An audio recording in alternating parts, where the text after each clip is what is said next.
Good evening, everyone. Welcome to Mohegan Sun.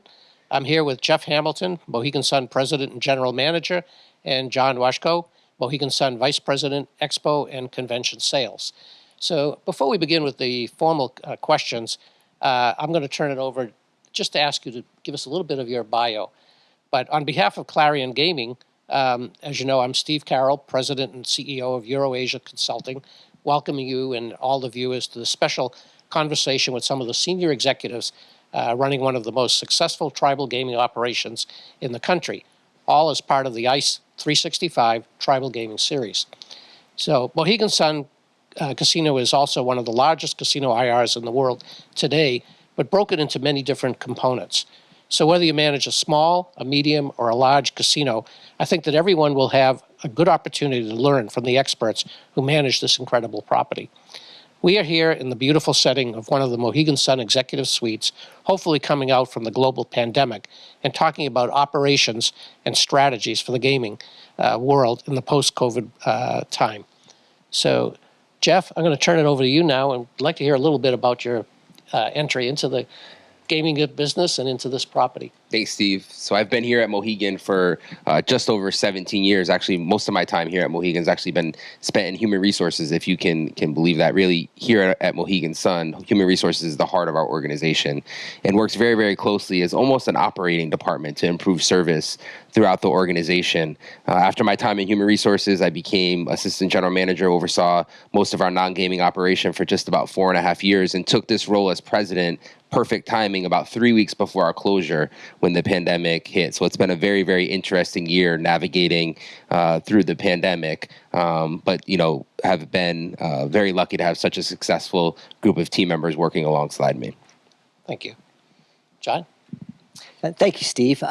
So I'm a newbie here by Mohegan terms. I'm going on my 4th year, and I actually was brought on board to support an $80 million investment by the Mohegan tribe when we added our second convention center, the Earth Expo and Convention Center, and that's a new product for us because it's the foundation of that is a 125,000 square foot expo center, and then an additional ballroom and more meeting rooms, breakout space, etc.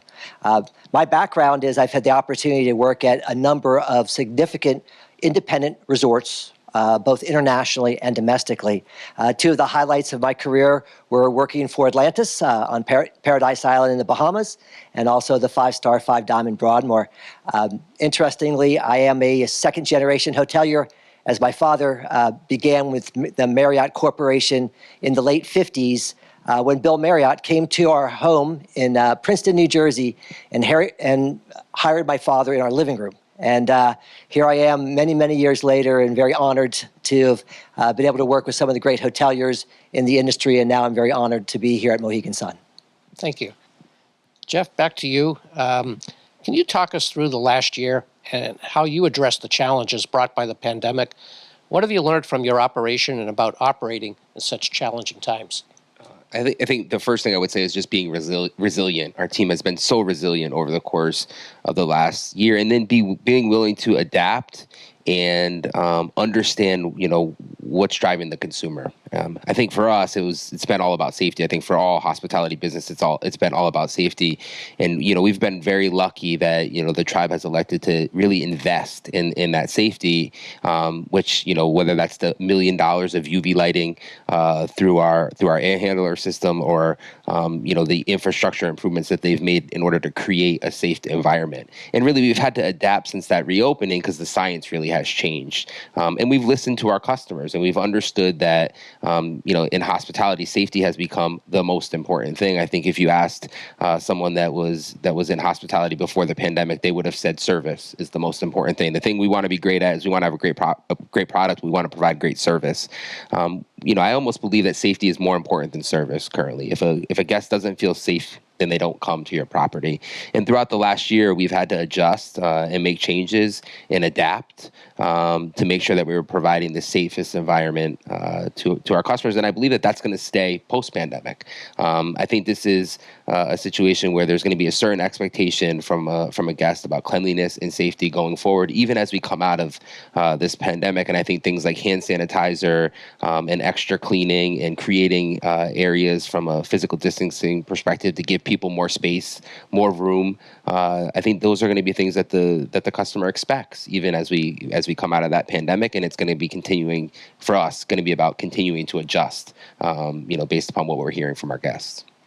Okay, next question is, what are your views on the recovery of the non-gaming amenities? Will they still be a large focus and trend? And what needs to happen to help them recovery? Yeah, I think we're on the brink of,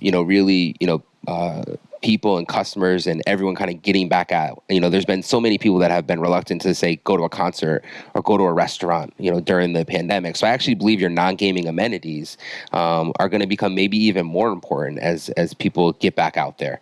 For us, we're very lucky. We're actually about to open, a $9 million restaurant in Tao, Mohegan. This is going to be the first Tao outside of a major market. Tao operates 2 in New York City, 1 in LA, 1 in Vegas, from a gaming perspective in Sands Venetian, and then 1 in Chicago. And this is going to be the first Tao outside of a major market.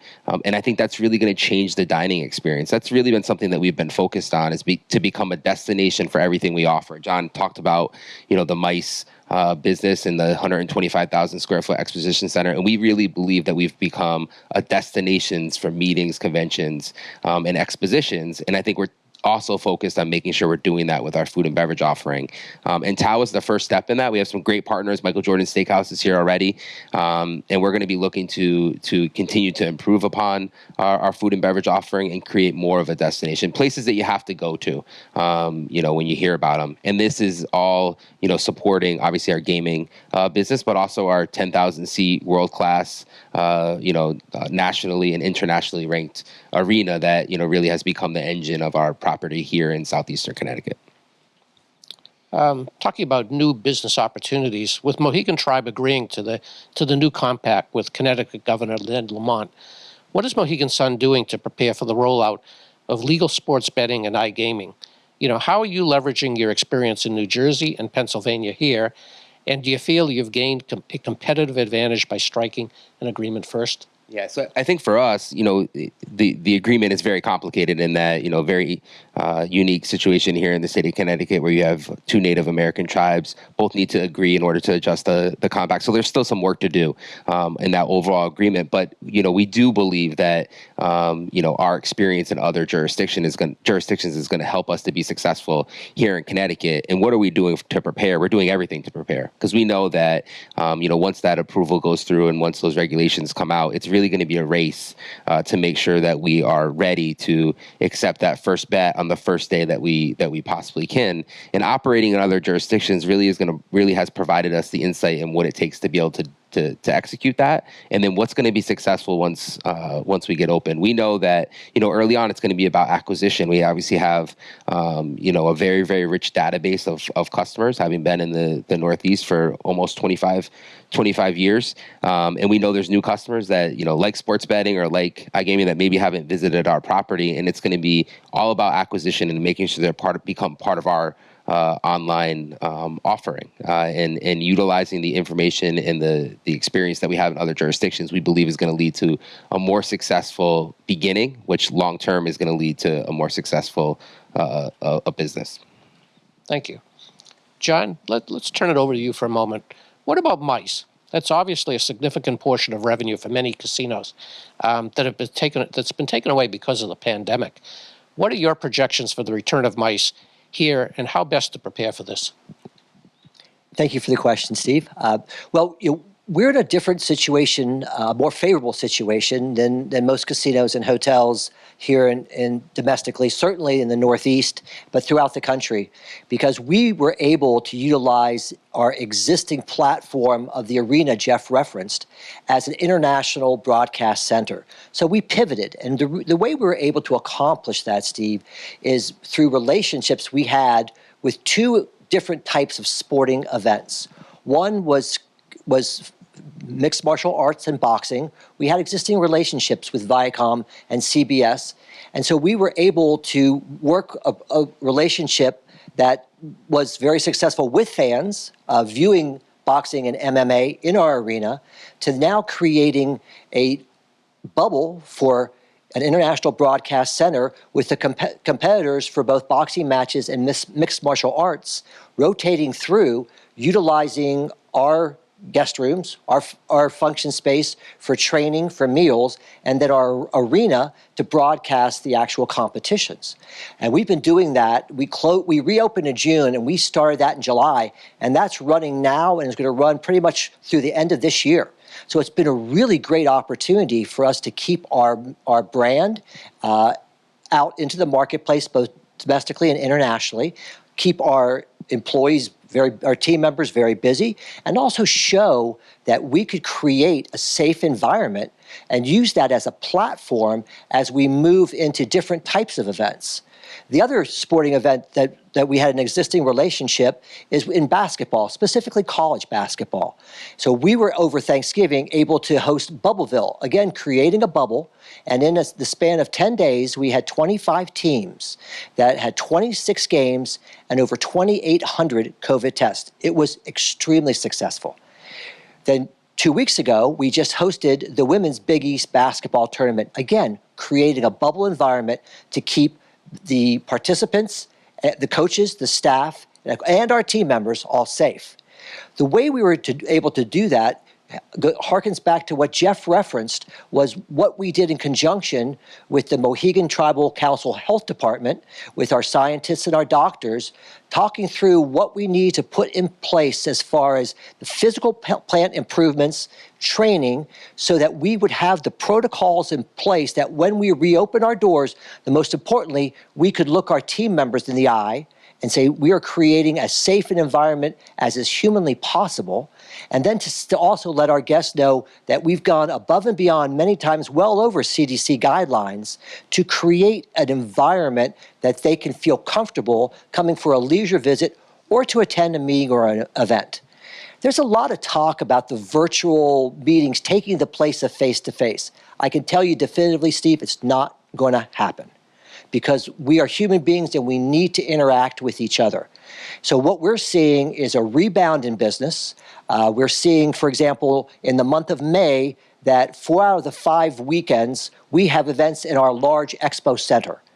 Then starting in June, we start seeing our meetings business and our convention business really rebound. We've got 4 programs with 200 to 600 peak room nights as far as attendees.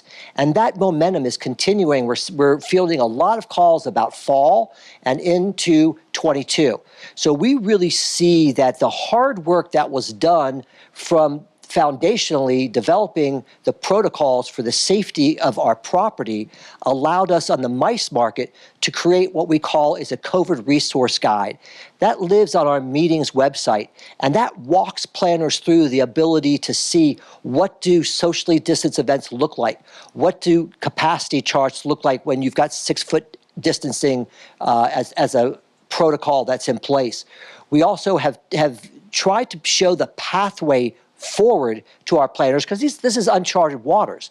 So we have showed examples of successful events that we have held, both in the sporting arena, but also in the meetings arena, showing pictures, showing examples of how we were able to get back to business.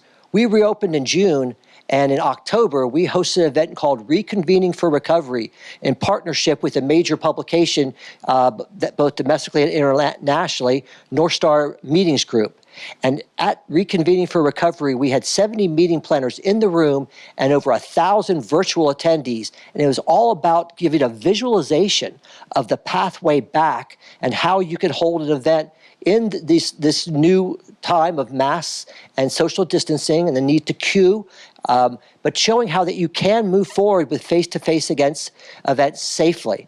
So we've really been looked at as being a front runner in the resources that we've put in place, and we're benefiting from that by the inquiries and the new business we're putting on the books. And I personally see our future in the MICE industry being very positive, and we're in a really good position. And the reason we're here is really the hard work that was done when the property closed by our team, our leadership team, the MGE leadership team, and the tribal leadership team, all working together in conjunction to create as safe a platform as we could for our team members and our guests.